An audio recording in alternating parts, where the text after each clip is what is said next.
So my name is Victoria Reyes Garcia, and I'm working in the group Team 5. It's the ethnoecology specialization.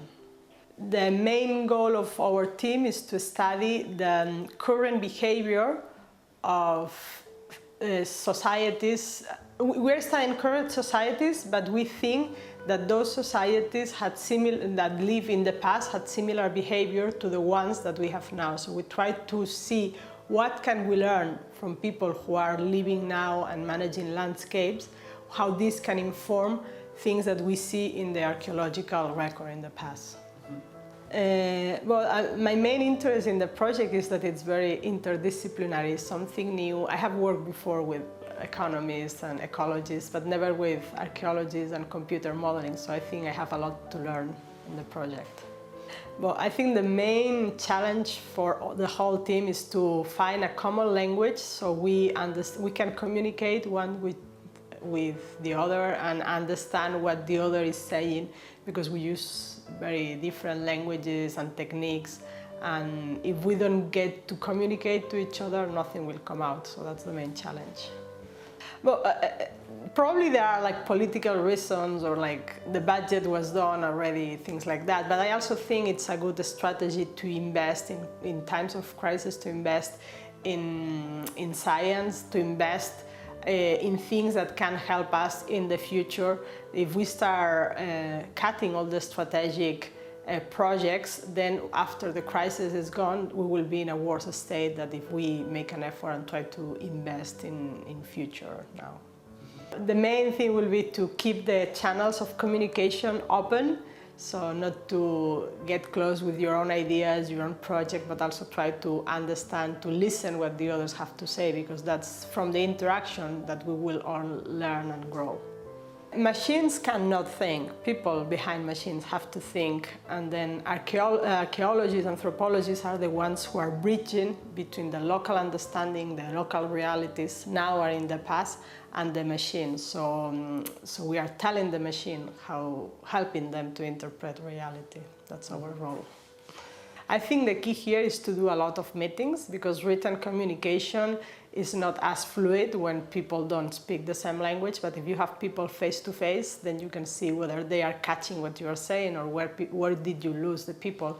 So a lot of meetings and face-to-face interaction is the key. They might not now, but hopefully they will by the end of the project. We are all learning here, so I don't know much about simulation, and they probably don't know much about the historical processes, but hopefully by the end of the 5 years project, we will all be in a much better position. In fact, within anthropology, there is a lot of simulation, not cultural anthropologists, but evolutionary anthropologists, people who are trying to understand how we arrive here as a human species, do a lot of computer modeling and mathematical models. So that's not something new when you want to understand this temporal aspect. So. One of the important aspects of this project is that there are very different groups working with similar methods but not identical. And I think one of the main results could be to try to see how there are multiple solutions to the same problem, how we can approach from different models, different questions, but still like have some coherent discourse, coherent way of looking at the thing, but not reducing the whole thing to one model alone, but different solutions. Any situation, it's complex, and any process that you want to study, it's complex. Many things affect, but some things affect more than others. So what we try to do here, I mean in science in general, is to try to start by identifying what are the main characteristics, the main issues that contribute to make a society as it is. Once we understand the main characteristics, the environment, the type of society, the type of resources that were in those environments, then we can get to more complex things. But even complex things have very simple principles behind, no? So that's what we are trying to do here. I don't think it's too difficult or too complex. It's just we cannot probably do it in one go. We're going to need many more other SimulPast or projects behind after this one, but that's a start.